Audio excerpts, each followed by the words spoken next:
he collapsed. His friends, he had 2 friends with him, and they didn't know what to do. And Right. so, they did their best. They called the paramedics, but by the time the paramedics got there, it was too late, and he was just gone. No warning, no goodbyes. He was just gone.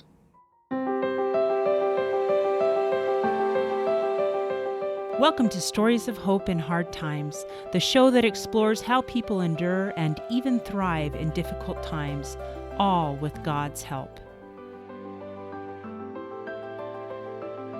I'm your host, Tamara K. Anderson. Join me on a journey to find inspiring stories of hope and wisdom learned in life's hardest moments.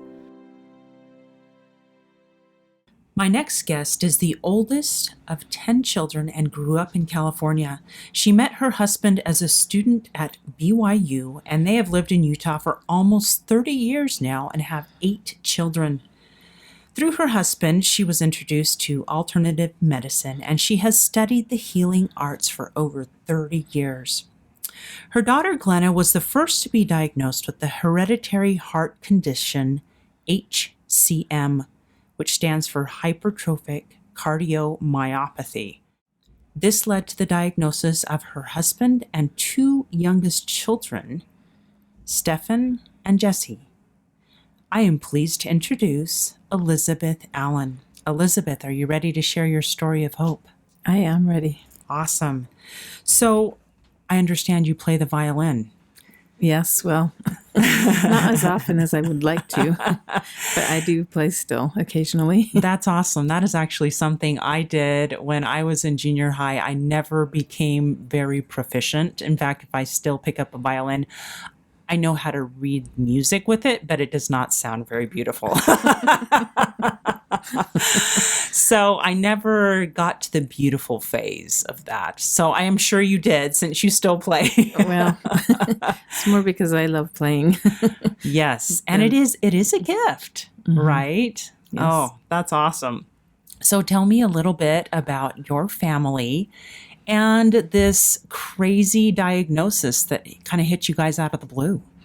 So when my kids were young, a lot of them would have trouble with like stomach aches, and, you just do your best to try and figure out what's going on. Some of them were diagnosed with H. pylori, but we never really knew that there was a problem until my daughter was living with my sister out in Connecticut, and one morning they couldn't wake her up, and they ended up calling the paramedics, and that led to testing. But the testing, they just were baffled. They said, "We've never seen anything like this." She has the EKG of a 90-year-old who's had several heart attacks. Really? They even sent her test results to Columbia University. They did like a heart monitor and treadmill tests, a lot of different testing, but they never did any imaging. And so they just remained baffled. Even Columbia University was like, "We've never seen anything like this." So when we brought her back home to Utah, we took her to our cardiologist who did an MRI, and that was when she was finally diagnosed. And he said, "This is hypertrophic cardiomyopathy. It's hereditary. You need to get everybody in your family tested." Wow. And so that began, and our older children had already left home. So really, when they're not there, you can't drag them to the doctor and say, "We're doing this test," which basically is an echocardiogram. So they check to see if the muscle of the heart has thickened. That's how they diagnose. So is that what it is? It's a thickening of the muscle of the heart? Yeah, the muscle gets too thick, which makes the chambers that hold the blood smaller, so the heart can't pump as much blood. That's one of the problems. Plus, the fibers tend to be scrambled and stiff. They get scrambled and stiff, so there's pain. The heart will go into a fibrillation, and that's what causes the sudden death. So it's been known as the life snatcher because it's the young athletes who drop dead on the field or court. It's usually HCM, and it tends to go undiagnosed because in America they don't do any kind of screening or testing for it for our young athletes, which can be dangerous. So. Oh, sure. So your recommendation then to parents who have kids who are in sports is at least rule this out then? So yeah, if you and at least know the symptoms to look for, Oh, tell us what they are. which can be just like a low energy kid, a kid who gets tired a lot. You would want to make sure, kind of do some extra testing for a kid like that, because they just don't feel well. And they don't know, there's just not a reason. They like I said, they're low energy. And so, and an echocardiogram, and really echocardiograms aren't that expensive, but it would show that thickening, and it can be in different places. It can be in the septum that divides the heart. It can be at the apex. It can be in different areas, and there are different genes of HCM. So with our daughter, we actually we went to Stanford University because they had specialists there, and we did some like family genetic counseling. She actually got tested, and so we now that we know the specific gene, we know we can specifically test for that gene in our family, which is helpful. Wow. Now, how many of your family members have this then? So we know my husband has it. The only ones who haven't been either genetically tested for it or like with an echocardiogram is one of my sons, and then my oldest daughter, who actually she's been diagnosed with Lynch syndrome. So she's been dealing with cancer. Bless her. But my oldest son and then my one daughter, they were tested for the gene, and they both have it. They don't have the disease, though. So you can be a carrier and not necessarily manifest it. Yeah. But you can pass it on. And we have another daughter, and she's never been tested, but her two oldest children were tested, and one of them had the gene. So then we knew that she had it. And then she actually, her oldest son ended up having the disease. Wow. So there you go. That is crazy. It is, yeah, the odds aren't looking real great. I mean, so everyone who's been tested either has the gene or the disease. So that's where we're at so far. So tell us a little bit about how this has impacted your family specifically then. Well, so Jesse, I mean, he never complained. How old was Jesse? So he passed away when he was 16. It was 2010, July 7th. And he'd been having trouble, but it didn't really stand out until after he'd passed away. So he passed away, like I said, on July 7th. On the 4th, well, actually on the 3rd, he was like just bending over in the grocery store. He was with my other children, and they were celebrating the 4th, and his hand was shaking. And so they were noticing that he was having trouble, but he kind of had this invincible spirit about him, and he just, even though he was having trouble, like I said, he didn't complain, and he pushed himself. He did things like he signed up for weightlifting when he wasn't supposed to. And that was one of the problems with, as far as the school system worked, because when he was first diagnosed, he had a health plan, but it didn't follow him through to the high school. And so even though there was like no weightlifting, he still signed up for weightlifting, unbeknownst to us. When I found out, I was not happy. I was like, what are you doing? Yeah. You're not supposed to do this. But he didn't understand why, and he just, he was strong and healthy looking. Yeah. Less than 3 weeks before he passed away, my daughter got married, and he just looked the picture of health. You would never guess. And so when he did pass away, he was out in Roosevelt, a couple hours away. He collapsed. His friends, he had 2 friends with him, and they didn't know what to do. And so, they did their best. They called the paramedics, but by the time the paramedics got there, it was too late, and he was just gone. No warning, no goodbyes. He was just gone. Oh my goodness. So how did that impact you as a mom? Oh, it just threw us all into a huge tailspin. Because, for one thing, my husband and 2 other children still had the disease. And so it's like, well, what does this mean? And then all of the stress of his death created more problems. So we were in the emergency room a number of times after his death, just because it was the fear and the stress was difficult for my husband and my other children.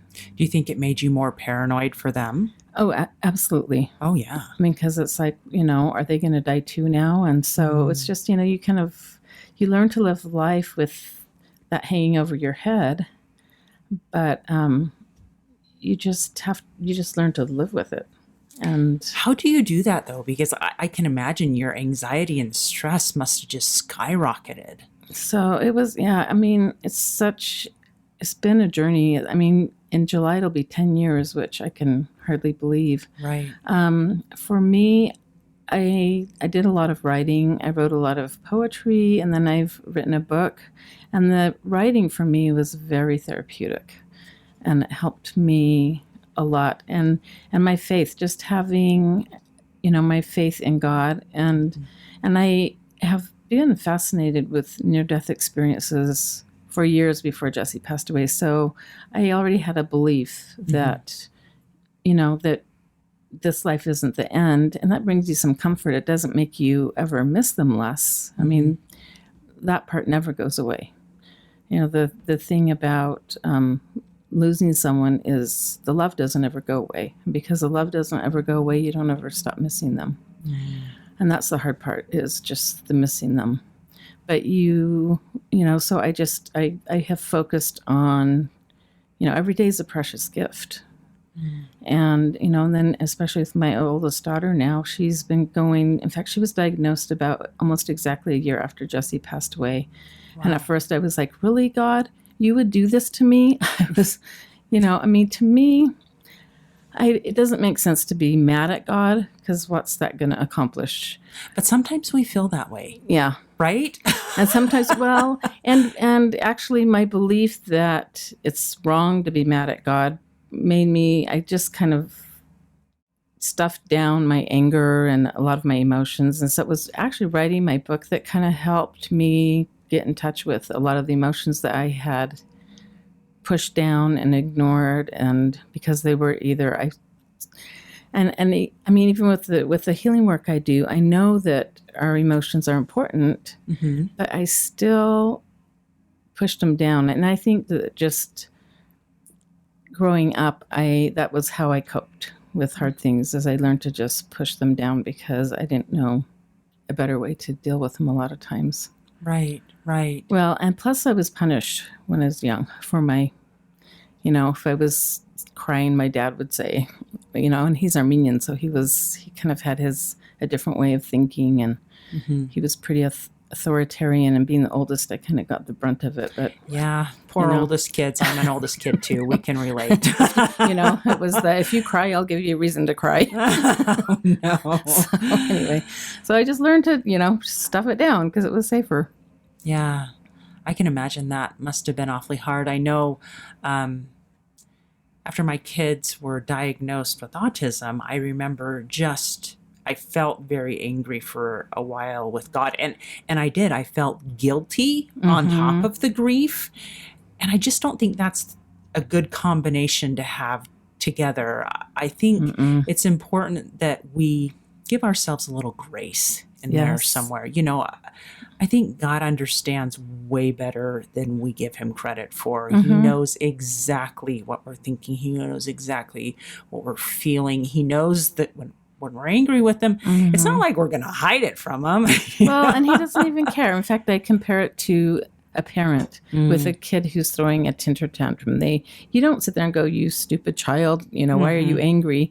And, even if they're saying, I hate you. Yeah. Which, one of my kids said that she hoped I'd die and she'd dance on my grave.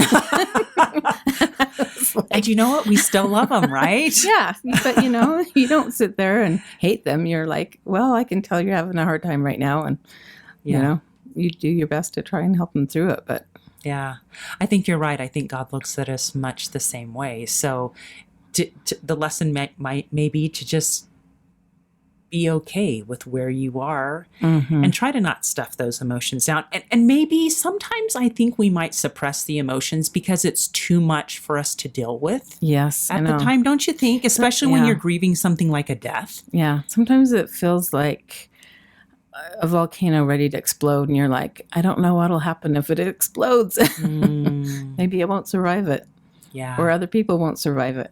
So Right. it can be pretty intense. So you were finally able to get those emotions out then when you started writing. Yes. And yeah, they came bubbling up and went, ooh, there's the anger. So it's going to come out sooner or later. Well, and and it wasn't even conscious, but I wanted to feel control. And so I was looking for somebody to blame. And in fact, it's just recent. It's been such a journey. It just unfolds, over time. And so the latest thing is, I wanted to blame the paramedics, or I wanted to blame the doctors. I wanted to blame somebody. I wanted to feel like I could change the outcome, could have changed the outcome for myself, and could possibly change an outcome for other parents. But in reality, that's just not how it works. Yeah. And so the real lesson, the most recent powerful lesson that God kind of taught me is he helped me remember. So when Jesse first passed away, he was an artist. He had a lot of drawings, and he took classes at school. And he had one painting that he had done. It was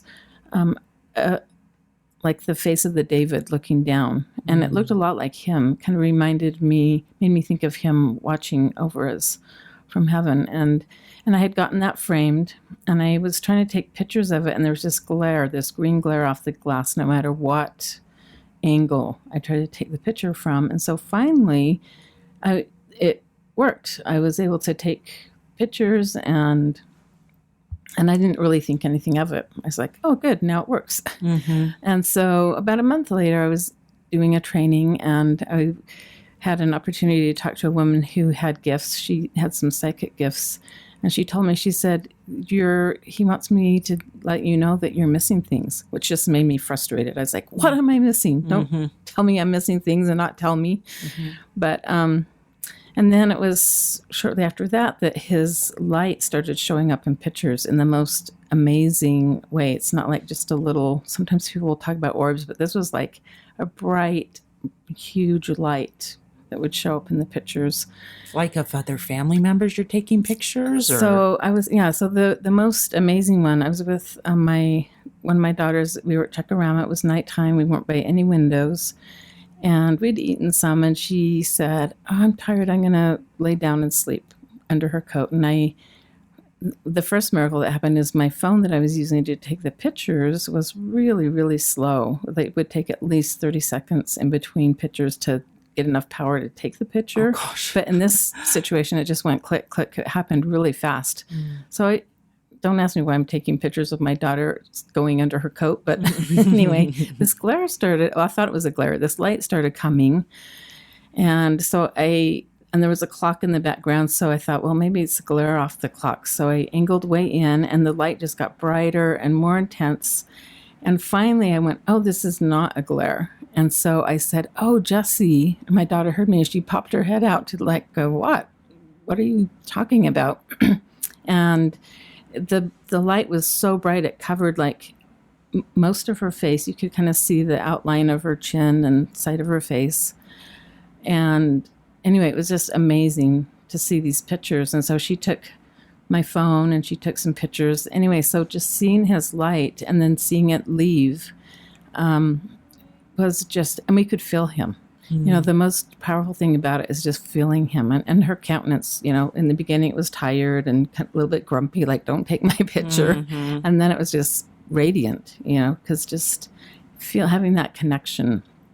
And that was one of the hard things for me, is I wanted to feel connected to him. And so the lesson that God was trying to remind me of, in reminding me of that, of taking those pictures, because it took me a while to go, oh, well, maybe I was missing his light. Maybe his light was coming and I just didn't recognize it at first. And sure enough, I went back to those pictures that I had taken of his painting. And what made it so that the glare wasn't there is his light. It was just a soft, diffused white light coming from the top. But I just had I didn't know what to look for. And so the lesson, the message that God was trying to teach me is, your expectations. So I was asking for dreams like everybody else was having dreams. And so I wanted dreams. But that's not how Jesse came to me. He came in pictures. His light came in pictures and continues to come. And as I've shared that with a friend of mine, and she shared it with a friend of hers who had lost a son as well. And sure enough, those lights can show up in pictures. And it makes me wonder how many people out there have, different gifts, different, that their loved ones on the other side trying to say, hi, I'm here and I love you, but you just don't recognize it. And so that is probably my biggest message is they're there. They love us. They want us to know that they're there, and they have different ways of showing up. Like they communicate a lot through music. And so he had a song. My sister used a particular song when she made the video for his funeral. And so that would come up and play on the radio a lot when he was around. So and so I've learned the different ways that they show up. And I love sharing that with other people because it can give them hope that they're not alone and that they're watched over and loved. And that's really sweet. Oh my goodness. Well, and it's good to know that those we love, even though we can't see them, they're still alive. They're still there. That's very, very sweet. Now, you mentioned another one of the lessons that you learned was being able to surrender. Talk to me a little bit about that. So I've had to learn to surrender, like my daughter going through cancer. With working in the healing arts the way I have my ideas about, more alternative ways of dealing with cancer. But, because of her husband's beliefs and, his mother's beliefs, they decided that, that she should do the chemo, which I was like, I didn't want her to do that, but that was what she chose. And I had to surrender the fact that I can't run her life. I can't make her do it the way I want her to do it. And so I've had to surrender having control. And even with Jesse, it's like, things are going to happen, things that we can't control. And so you do your best, you educate yourself, like, parents of young athletes. I would say, these are the things you need to look out for. But if you have a kid that has HCM, there are no guarantees. I mean, you could do everything right and they can still go. And even with Jesse, like, having my background in the healing arts, when he first died, I just blamed myself. I was so hard on myself. Why didn't I stop it? Why didn't I know? And it was probably a couple of years after he'd passed away, he came to me. It was one morning I was getting ready to go for the day, and the way he communicates with me is not through words, but just through downloads of understanding, and it just comes flooding in. And so I have to put words to it, but it doesn't come in the form of words. But he let me know. He said, if I'd been here, if I'd been at home, you would have stopped me from going. You wouldn't have let me go. And it happened the way it needed to happen. And so, and with the near-death experiences, I knew that you don't go before your time, but it's just hard to accept, especially when a young person dies. It's a hard, children aren't supposed to die before their parents. Right. And so to surrender to God's plan, to believe that God has a plan, even when it's really hard, to trust that I think that's the biggest surrender. And so with my daughter, it's like, you hope for the best, you plan for the best. I mean, and just recently she's going through, she's looking at doing chemo again, possibly. And so I just am like, well, I do everything I can that she will accept that I can do to help her. But, in the end, it's like, the saying, you hope for the best, but plan for the worst. And sometimes you that's part of the surrenders. You're like, okay, you accept God's will, whatever it is. Yeah. But you have faith and you hope for the best. Yeah, absolutely. So the surrender is allowing others to choose, but also trusting God. Yes, absolutely. But that's hard. I think that is so much easier to talk about than it is to do. It's easy to say, well, give it to God, trust that everything will work out. Well, when it works out the way we think it should, then we're good, right? But when it works out how contrary, like a to what we want. son dying, that's when it's really, really hard. Yeah. And it takes, like you said, it takes years for you to stop blaming yourself and wishing you could have changed the outcome and just believing, okay, all right, it must have been meant to be, but it's not what I wanted. Yeah. And so then the focus becomes, okay, help me to accept this, to live with it, to find new purpose. And so praying that. Yeah. I can see that. And there have been a number of books that have really helped me. I mean, so my previous study of near-death experiences, but there's a book called The Surrender Experiment by Michael A. Singer that was really powerful for me. Ooh. And he decided... Tell me why. So he decided at one point that he was just going to accept whatever life put in his path and just totally trust... I don't know if he called it God, but the universe, whatever you want to call that higher power. And he lived his life in that way. And it's an amazing story. For me, it was a life-changing story because it's like, here's a person sharing his experience of living his life in that way. Wow. And it's powerful. It's a powerful way to live life. Wow. We'll have to put a link to that in the show notes. That just sounds fascinating. I would love to read that. The Surrender Experiment by Michael A. Singer. Wow. And then most people are familiar with brain cramp.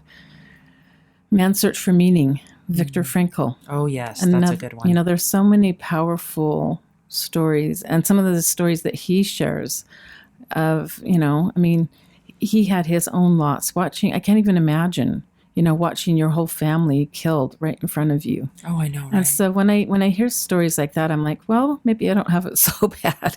Right? So. Yeah. It helps you put it into perspective. Yes. Right? Yeah, it does. Absolutely. Oh my goodness. So, you also talked about the journey of learning about grief and how different it affects different people differently. Well, I mean, because, working in the healing arts for as long as I have, because I've had an office now where I work with people for over 20 years, I didn't really understand just what a hard hit grief could be, what it does to the brain. I mean, my short-term memory was just decimated. The simple everyday things I just couldn't remember. And you feel crazy. You're like, why can't I remember anything? And so there are things like that you just don't realize, the physical toll, the mental toll, what it does to you physically, emotionally, spiritually. I mean, you expect the emotional challenge. Sure. And the spiritual challenge, but a lot of people don't realize the physical. And I met a friend who had lost her son, and she told me, she said, plan on taking a lot of naps and just know that you're not going to be able to keep going at the rate that you had been going. And it was true. I didn't have the stamina. It really took the wind out of my sails for at least a couple of years, probably. Yeah. It's like a new normal. I've had somebody else talk about that on the podcast, that it's coming back from a major loss like that. everything's different afterwards. Yes. Yeah, exactly. As you know. Yeah, absolutely. Oh my goodness. That's very interesting. And so maybe just giving ourselves the permission to say, you know what, this is going to look different for me than it will for somebody else. Did you find that you and your spouse grieve differently, perhaps? Yes. Yeah. And my husband, I mean, he's not the typical man. He shows his emotions. He'll cry. Sometimes I think he cries more than I do. I'm the one that I hide it, and I would wait and do my crying like late at night when I was by myself. But so we do it differently. And I'd heard that, a lot of parents divorce after the death of a child. And I came to understand why I think that, the reason I think that happens is you have two people who are just taken down. It's like two people struggling, both drowning. And when you have two drowning people, who's going to save who? Yeah. You both need someone to throw the life raft, or, you both need help. And so it's like you're not even in a position to, you do your best. And it'll bring you together in some ways because you have that common loss, but it's hard because you're just both struggling so deeply. Yeah. So would you say the person that ends up throwing the life raft out is God then? Yes. And there can be other, there can be friends, there can be, God works through earthly angels as well as heavenly angels. But yes, a lot of times it will come through God in many different ways. What are some of the ways that you saw that life raft perhaps in your life after Jesse passed away? It was interesting because I felt like Jesse, my book is not just my book, because it was like I just started bumping into authors, and it was like, his way of helping me have ideas, like the idea to write a book, and then finding people to help me actually do it. And feeling like, because my book it's a way of making sense, finding meaning. Viktor Frankl talks about finding meaning out of the loss. So for me, a way of finding meaning is helping other parents deal with the grief, understand HCM and what they can do to help protect their kids, understanding where some of the pitfalls might be, like with the school system. In fact, a neighbor of mine, her child had a severe peanut allergy, and every year she would have to go in to make sure that health plan was in place, because it would just, I don't know, sometimes there are problems, school systems, the programs don't work the way they're always supposed to. I found that there was only one nurse that covered like many, many schools. And so they're just, sometimes resources are spread thin. And so the parent, you are your child's first defense. You have to be the one that's going to watch out for them. If they have a life-threatening condition, you have to become the expert. Don't expect your doctor to know everything and to do everything that is needed. Yeah. You have to become the expert. Like, if Jesse had a medical ID, that might have made a difference. I don't know. I do know that the paramedics, because so many, drugs are such a problem, they were looking at drugs. Right. You have a healthy looking teenage kid collapse, and they're not thinking heart, they're thinking drugs. Yeah, that makes sense. And so, I've just, some of those problems that I recognize through our experience, I want to help people be aware of. So having medical ID could make a difference. Although the way they do it, I don't know if medical personnel really check for medical ID. I don't know. Assume they would. Well, but I don't know. I'm not a medical person. Yeah. Well, and then is a kid going to wear it? Yes, you get them right. the bracelet or the necklace, whatever. Are they going to wear it? I've thought about like medical tattoos, or anyway, I've had different ideas on how do you keep your kids safe as possible. Yeah. No, I totally get it. Yeah. No, because anytime we go anywhere with our son that has low functioning autism, I have him wear a lanyard that says, I have autism, and if I'm lost, if for some reason he runs away from us, and we're not looking, please call this phone number. Exactly. So so you've learned what you need to do to keep your child safe. And it's, so it's, whatever the problem is that you're dealing with, knowing what you need to do is important. Yeah. So in a sense, you have become a lifesaver to other people. You become a voice to say, I totally get grief. Mm-hmm. Here's some tips that might help in your particular situation. And that's neat that you have been able to come full circle, Mm-hmm. And I think God uses us in that way once we have learned what we needed to learn to help us reach and influence others, mm-hmm. and be that earthly angel, to help. Yeah. That's really, really neat. We're going to take a quick break, but when we get back, would you mind telling us maybe some final tips and tell us a little bit also about your book? Sure. How many of you out there feel like your life is chaotic, crazy, and completely awful compared to the norm? What if I were to tell you that you are normal for you? I am so excited to announce that my book, Normal for Me by Tamara K. Anderson, is now available for purchase on Amazon. This book took me 10 years to write, and I share 20 years worth of lessons learned in my life detours, including being in a car accident and having 2 of my children diagnosed on the autism spectrum. In this book, I share the secrets of how I made it from despair to peace with God's help. I also include a bonus diagnosis survival guide at the very end of my Normal for Me book. The Diagnosis Survival Guide includes 12 tips to survive and thrive in tough times. Wouldn't you like to know what those are? So what are you waiting for? Grab your copy of Normal for Me today on Amazon. And we're back.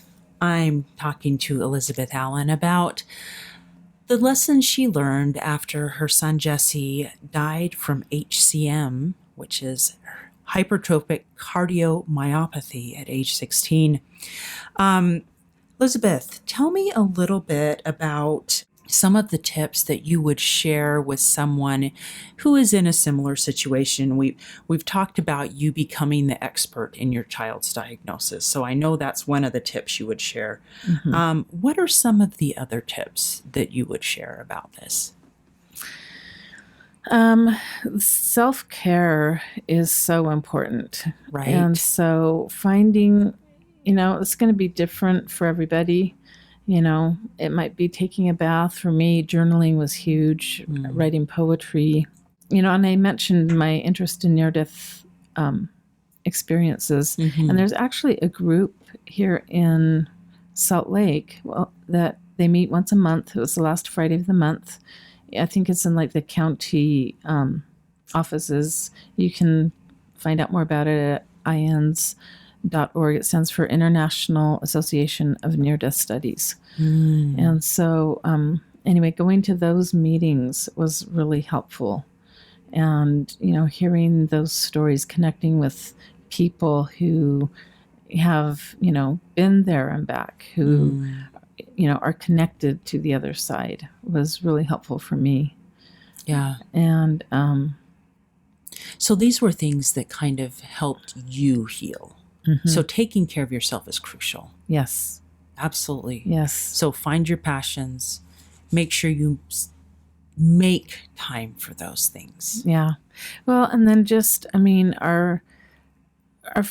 my family was important to me before, but, just when you realize that there's no guarantee for tomorrow, just hugging my kids every opportunity, telling them that I love them. And I tended to do that anyway, but it's just even more, and friends and people, just being appreciative of every moment of every day, because you don't know. Yeah. You really don't know. It's true. And something like this reminds you of that, doesn't it? Mm-hmm. It really does. Yeah, my priorities, it really, helps me keep a sharper perspective of what really matters in life. Do you find it's easy to get distracted from that priority of keeping family so top notch? I mean, are you as easily distracted as you used to be? Let me ask it that way. Well, it's not even always being distracted. I'm grateful to have my own business because I can adjust my schedule, but having a business, and having to, schedule things. Sometimes I wish I had more time for my family. Like, I have a new granddaughter. Sometimes I feel like I can't be there as much as I want to be there. Or I wish that there were 3 of me. One to just go live with my daughter for a few months and help her, and one to just stay home and do dishes and bake bread, and one to go be in my office. Anyway. It's a challenge to juggle everything. Yeah. And perhaps that is why that self-care is so important. In all our busyness, it's important to make time for us as well. And so I find that I just have to schedule. I mean, my schedule, like, my daughter wanted me to, it's her husband's birthday today. She's like, can you come and watch the kids? I said, I can't that day, but I will give you this day. And so being able to, schedule the times when I can be there. And then when I'm there 100%. And so wherever I am, I'm there 100%. Ooh, that is beautiful advice. I love that. Right? So, be present. Yeah. And so if I'm at my office, I'm there 100%. And then when I'm done, then I get to focus on, my family or me or whatever needs the focus. Yeah. And being able to have flexibility, if something happens, then sometimes you have to just say, well, this came up, and then you have the flexibility to reschedule. Absolutely. So that's awesome. So have you found a favorite Bible verse that has become meaningful to you in this amazing journey that you've been on? Oh, there's so many. I like the story of Job. It really, that hit home in such a big way after everything. But one of my favorites is from James 1, verse 5. If any of you lack wisdom, let him ask of God, that giveth to all men liberally, and upbraideth not, and it shall be given him. It's just such a great promise. And we're told to ask. And I think so many times we don't ask. And so asking, knowing that we're going to be given from a generous God who, our best, I really believe that our best interest is always what he wants for every one of his children. And I believe we are all God's. Absolutely. Oh, that's beautiful. That is such a powerful verse that, God is going to give to us. We do need to ask. And sometimes we have to figure out the right thing to ask for. Yes. Actually, that's so important. That's one of the things I pray for is help me to ask appropriately and with discernment. Ooh, I like that word. That's part of the surrender is, the not my will but thine be done. Which is, that's probably the biggest place of surrender. Yeah, no, I think you're absolutely right. My goodness, yes. What resources would you recommend? You've already given us a couple of books. Are there any other resources you would recommend for someone in a similar situation or someone who's struggling? Yeah, it was interesting. When Jesse first died, I looked for some kind of grief group, and it took me, I think someone finally told me about Compassionate Friends, but they weren't, I didn't find them myself right away. But so that is a resource specifically for parents who have lost a child. And there are Facebook groups. And so if you just search for, whatever fits for you, like grief. I created a Facebook group called Their Light Shines On because I want the focus to be on, that they're there, that connection can be there and help people have hope in that. Because if you focus on, I mean, I've seen parents who just, it's like they just sink and they don't ever recover. Some people don't recover. They don't find the hope. They just, it's such a hard loss that they get lost in it and they have a hard time finding their way out. And so to have hope and to be able to look for the ways that they're showing up, to be able to feel that they're there. I think sometimes the grief creates such a big barrier. In fact, because of my grief, I think it kind of made it harder for me to feel Jessie. And it was interesting because a good friend of mine, she lost her daughter. And her daughter came to me in a dream and gave me a message for her mother. And I thought, how interesting that I would be able to have a dream and connect with her daughter easier than I could connect to my own son. And it's just because that grief it makes it hard for them to get through. Isn't that interesting? You would think it would be the opposite, but it's not. No. And so I've known people who have a really hard time because they don't feel connection. And that's the most painful thing, I think, is to desperately beg and pray for connection. And a lot of times, we expect it to be a dream or to be, to look a specific way, and that can blind us. And so that we miss, kind of like you were talking about at the beginning. And so the obvious is right there. It's like it's happening, but you just don't realize it. So maybe the prayer should be to God, help me to notice. Yes, help me to see. Yes, to see. Help me to see, help me to hear, help me to feel what is there. Help me to recognize the gifts that you're giving me that I'm being blind to. Because of the grief. Yeah. No, that's so wise. That's beautiful. Awesome. You also mentioned a book called Tear Soup. Yes. Tell me about that. So a friend of mine, it's a large picture book, but so it can be appropriate for children as well as adults. And I loved that it addressed, the different ways that people grieve. We don't all grieve the same. And so it just talks about the depths of grief, the feelings of grief. People talk about, the 5 stages. Well, it definitely is not a clear-cut little cycle that you go through. It is very messy, and you bounce around and go back and forth, and you visit the anger multiple times. Right. And people, well-meaning people can say some hurtful, ignorant things at times, and because they just don't know, they don't realize.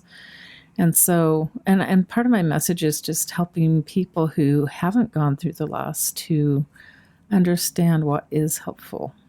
Why don't you tell us what is helpful? What helped you? So telling someone who's had some deep loss, oh, well, they're in a better place. Don't ever say that.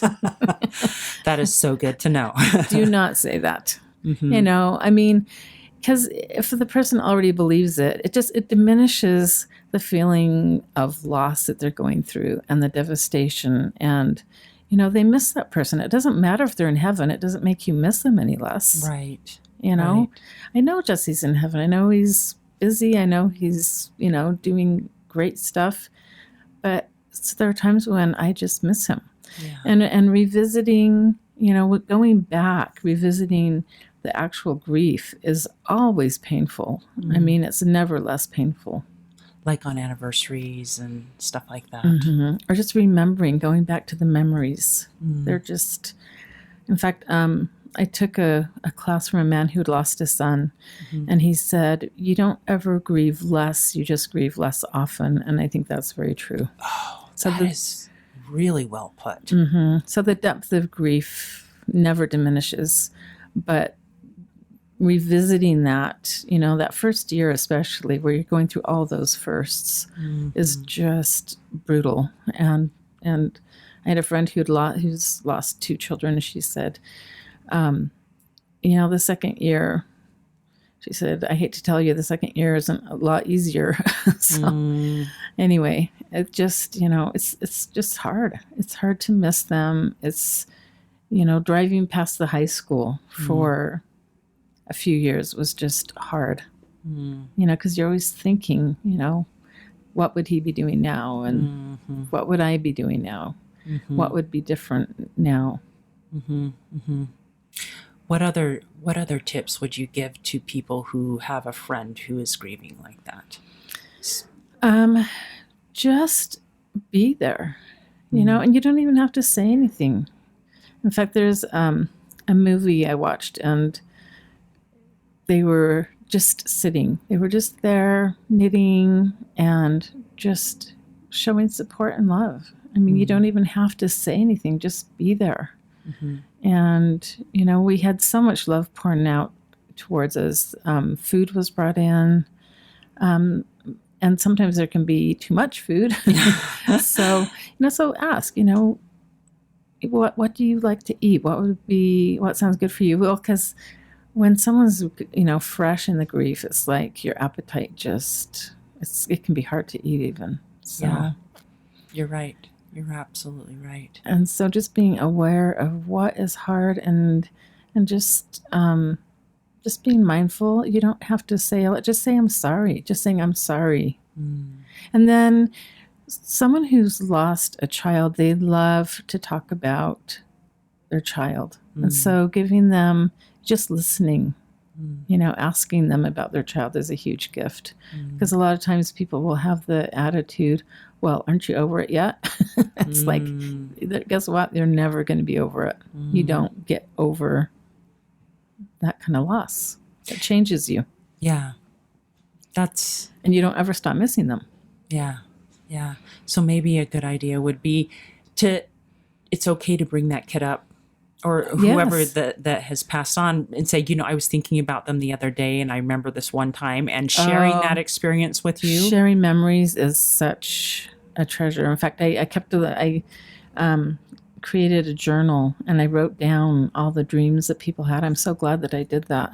So, those dreams that I was wishing for that I didn't get to have, at least I got to enjoy other people's dreams and the way that Jesse would show up and the messages that he had for people. And the ways that he's shown up to help protect. Like I had a nephew that was going through a really hard time with drug use, and Jesse came and kind of smacked him upside the head and said, knock it off. So, and sometimes they're nice, and sometimes they're, they kind of being a little strict with us, but sometimes that's what we need to hear, right? Well, and and my nephew, he was headed out. He had, was out of his body, and he said Jesse pushed him back in and said, not time for you to go yet. And stay here. Start taking care of yourself. Isn't it interesting that they really are so involved in the lives of those that they still love? Yeah. That doesn't go away. And that they'll show up in people that we know, family, friends, their lives. Yeah, we've heard multiple stories. My husband's niece, they were in a car accident, and she talked about how she felt, and they were protected, and she felt like it was Jesse that protected them. So I love hearing those stories. I love the memories that people have shared, like some of the most precious things that people did after Jesse died was just sharing those memories of him. You love hearing those stories. And, you think your child, but after they pass away, that's when you realize how much you didn't know about them. So yeah, you learn a lot about someone after they pass away. So maybe even writing a memory in a letter or a text or something, because then you can keep it. Yes. Yeah. Those are very precious. I have a notebook where I saved all those, the cards, the letters. Yeah. That's a fantastic idea. I love that. That's really, really cool. Why don't you tell me a little bit about your book that you've written? So my book, Heart So Big, is about my journey. So the beginning, the chapter where we go to the hospital and see his body, I'm so glad that we got to have that time with his body before the autopsy and everything. But, it's pretty heart-wrenching. It was heart-wrenching to go through. It's heart-wrenching to read. But then there's the part I love the most about my book is, the ways that I've connected. I explain grief and what you can do about grief, how you need to, getting the right supplements to help your brain recover from the loss is important. Yeah. That's part of the self-care, right? Yes. So as part of the self-care is the getting proper nutrition, and then just how to recognize that they're there. And I'm hoping that my story will help spark in other people the idea that they are there, and to know what to look for, and to be open to recognizing the different ways that they show up.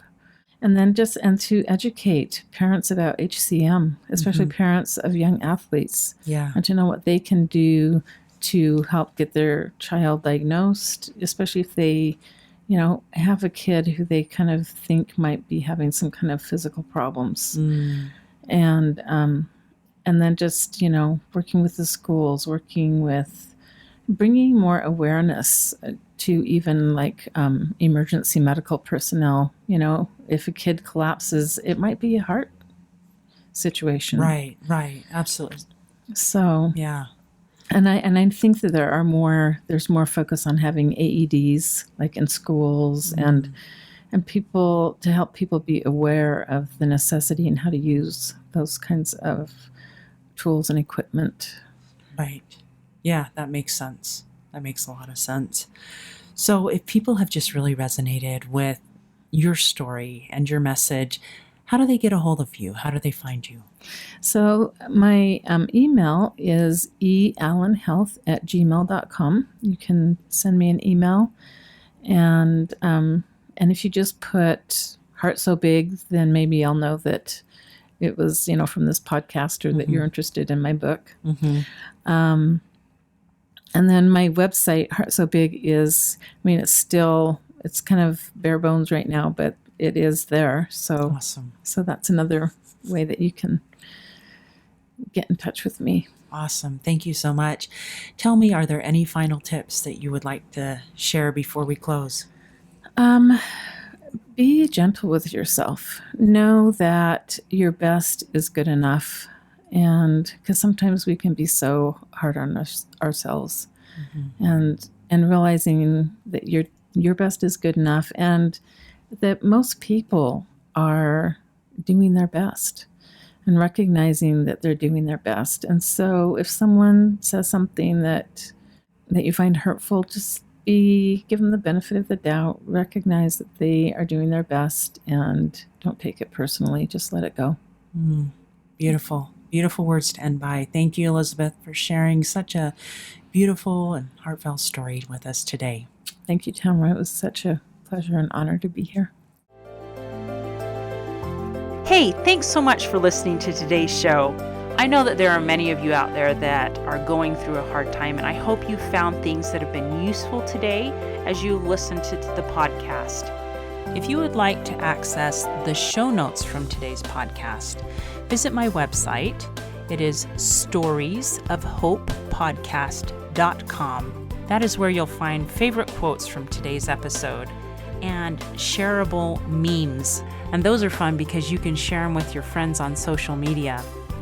You will also find the links mentioned throughout today's episode, so you don't have to remember what those were. And also all the tips that were shared. Sometimes tips are shared so much throughout an episode you forget. What were those great things? So go to the show notes, storiesofhopepodcast.com, to look up these fantastic resources. If someone kept coming to mind during today's episode, perhaps that means that you should share this with them. Maybe there was a story shared or a tip that they really, really need to hear. So go ahead and share this episode with them. May God bless you, especially if you are struggling, with hope to carry on and with the strength to keep going when things get tough. Remember to walk with Christ, and He will help bear that burden. Above all else, remember, God loves you.